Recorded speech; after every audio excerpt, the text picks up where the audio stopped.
What? I haven't booked a flight for Harmony, of course not. This is a family trip. You, an older lady, should just go home and clean the house.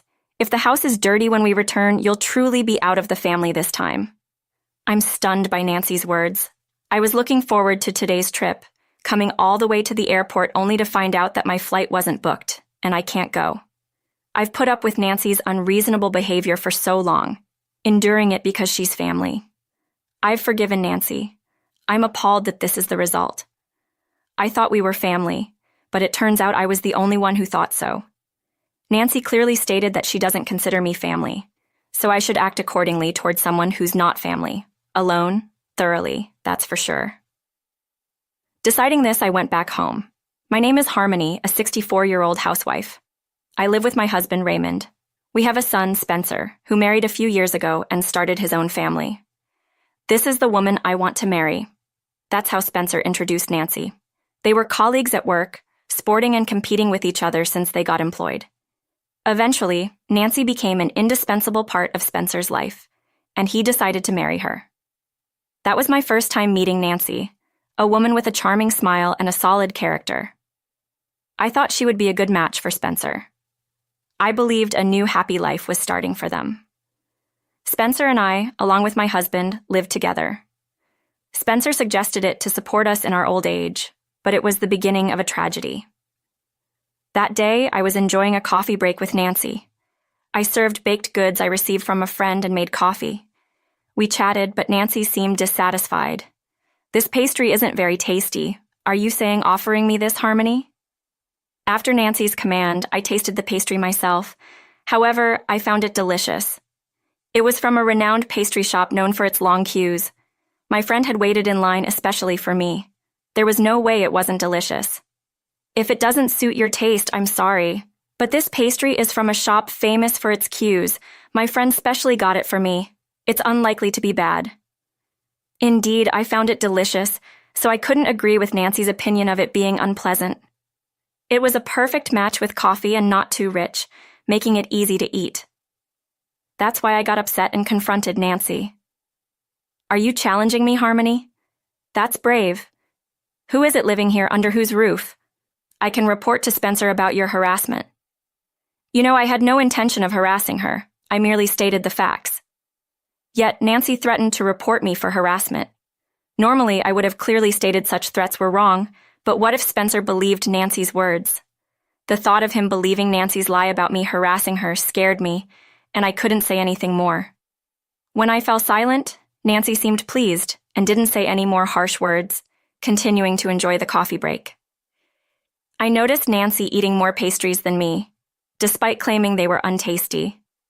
By this time, our relationship had already gone awry. Not trying to fix it was proof of my cowardice. If I had reported Nancy's harsh words to Spencer or Raymond, then maybe the terrible outcome could have been avoided.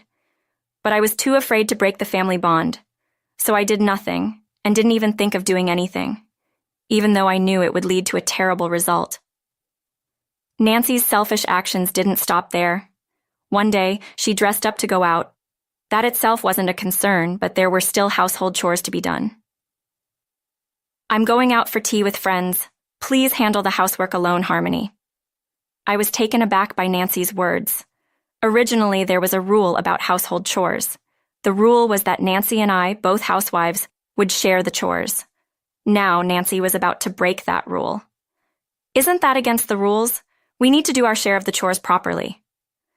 When I confronted her, Nancy puffed her cheeks in dissatisfaction and said, Can't you just not ruin my mood by saying unnecessary things?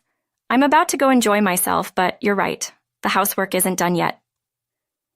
Today was my day to clean. But can you do it for me, Harmony? Please finish everything by the time I get back in the evening. If it's not done, there will be consequences.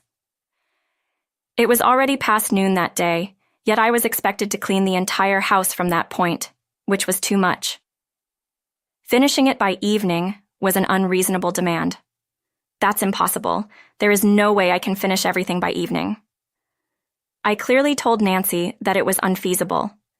However, my words seemed to upset her. Frowning, Nancy retorted, "Is that how a mother behaves? A mother-in-law should fulfill her daughter-in-law's whims. Doing the chores for me is part of your job as a mother-in-law, so please do your best with that. Nancy left the house, leaving behind a daunting task for me.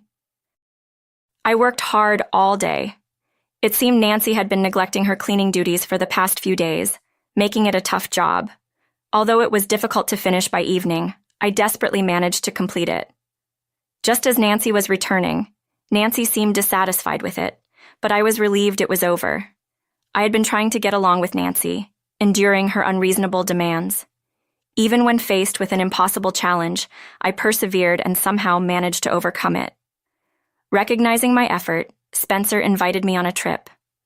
It was a vacation planned by Nancy, a 2-week stay in the Caribbean. We want to have a family trip, and we'll cover the expenses. How about it? Nancy's words made me feel that my efforts had been acknowledged. Without any objections, we agreed to the trip and prepared for our departure from America. On the day of the trip, we arrived at the airport with Spencer and his family. After checking the gate for our flight, I had a moment to relax. Let's have a great time on this trip. Looking forward to it, I spoke to Spencer and his family. I couldn't help but smile with anticipation. I was happy about going abroad, but more so that Nancy had planned a trip. It was surely going to be a wonderful journey. With this belief, I was startled when Nancy suddenly laughed. Did I say something funny? Puzzled, I tilted my head. And then Nancy dropped a bombshell. What? I didn't book a flight for Harmony. Isn't it obvious? This is a family trip. An unrelated older lady should just go home and clean.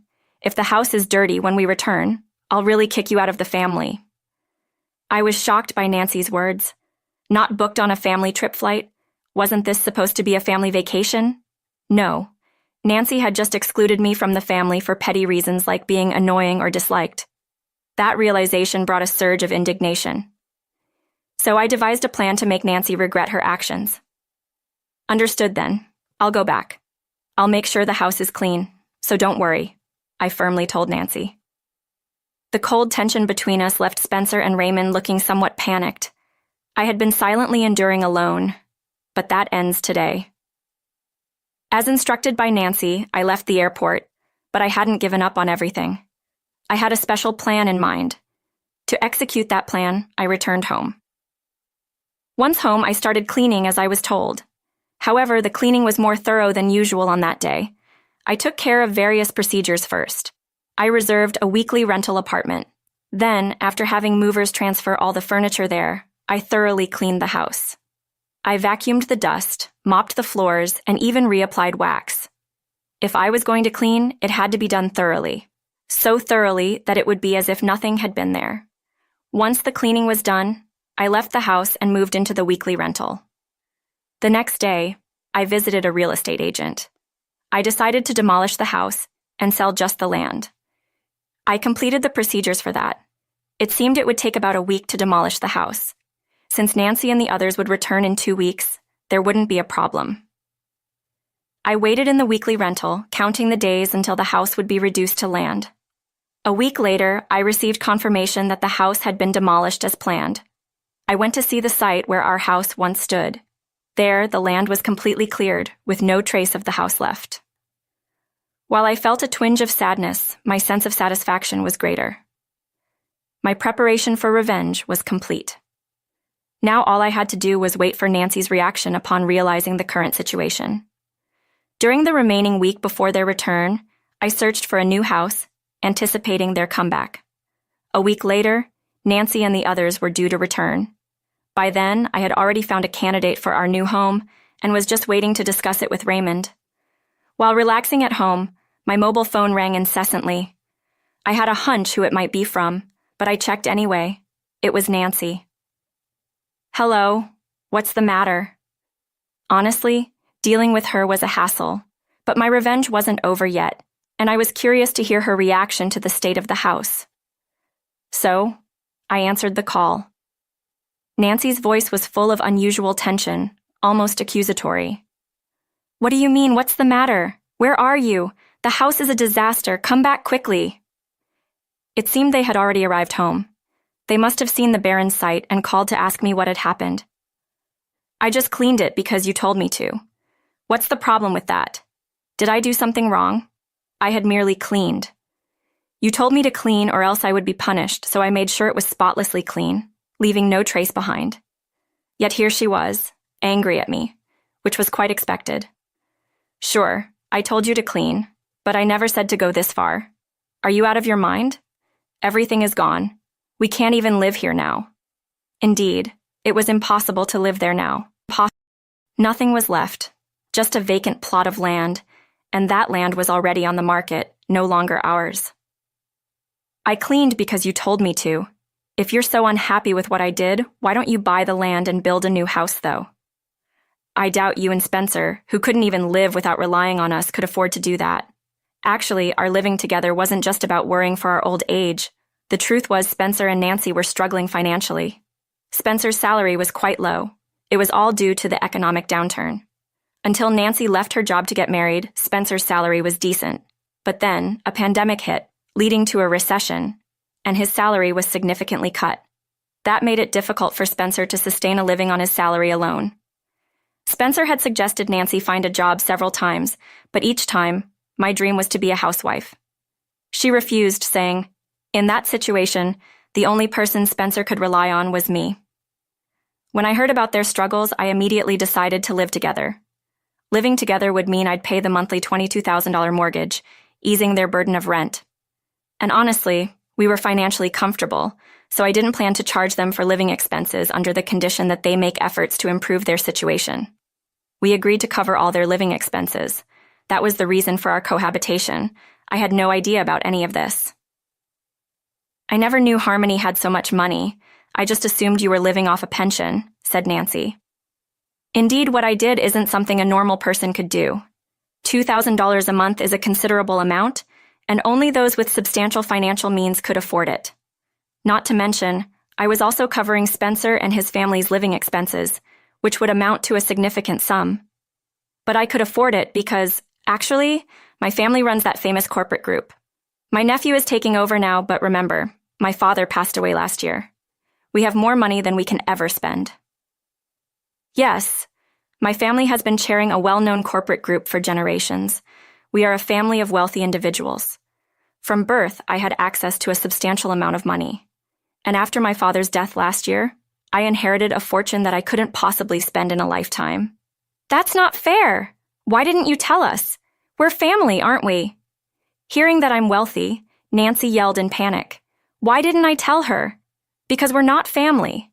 After all the insults and disregard she showed me, her sudden change of attitude upon learning about my status was disgustingly selfish. Well, that doesn't matter now. What's important is I want to take Raymond with me. Can you stay there for a while? I'll come to pick you up. I did resent Nancy, but I felt sympathy for Spencer and Raymond, who were thrust into the situation without any consultation due to Nancy's selfish reasons. They, at least, had a right to live with me. Of course, their wishes would be the priority, but I needed to confirm their intentions. I hung up the phone and rushed to the side of our former house. When I arrived, Nancy and the others were waiting there. As I approached and said, "Sorry to keep you waiting," Nancy hurried towards me, pleading at my feet. "Please forgive me. I understand now that you are a remarkable person. Let's continue to live together, shall we? We're family after all." "Isn't it a bit harsh to abandon us over something like this?" Spencer concernedly asked. "Who was it that said we weren't family first?" Nancy, who had excluded me from the family, was now using the family card for her own preservation. It made me feel sick. "Weren't we not family? You didn't book a flight for me, did you? Leave me behind because we weren't family."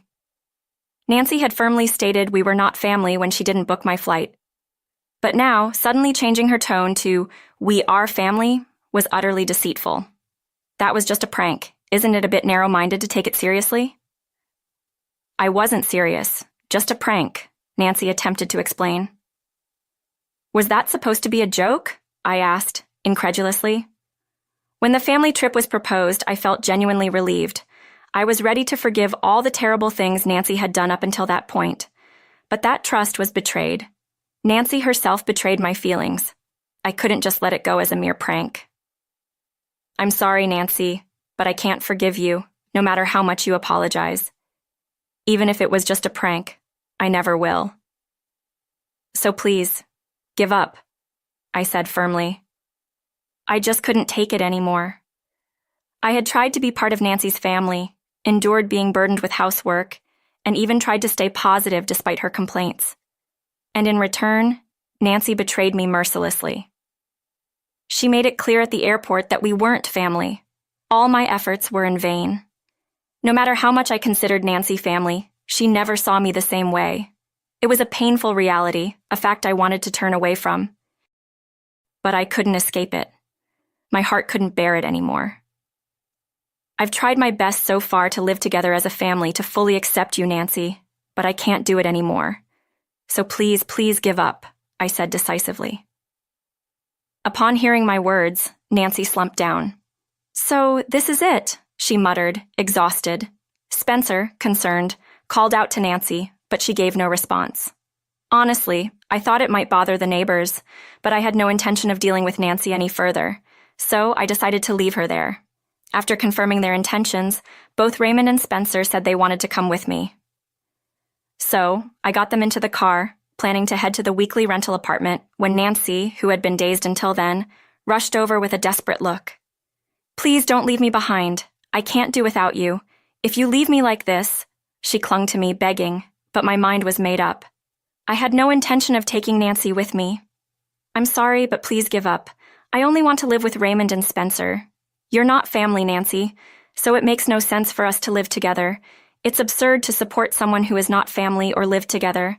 I supported her because we were family. But now that we're not, it's a different story. There's no reason for me to do anything for Nancy anymore. I left Nancy there and drove away. She cried the entire time, but it was a consequence of her own actions, so it couldn't be helped. After that, Spencer decided to divorce Nancy, as expected. Nancy was against it, resisted, and refused to divorce.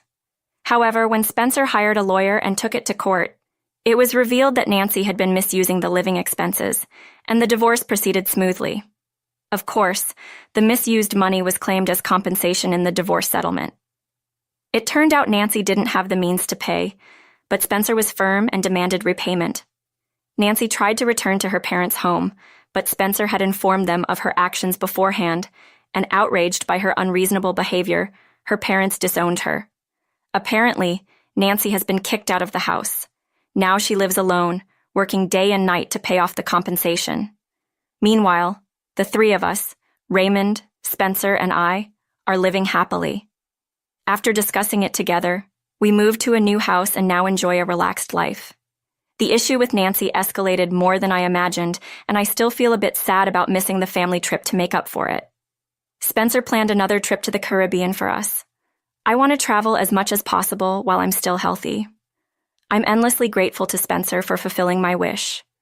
As a mother, I want to support him fully so he can rebuild his life.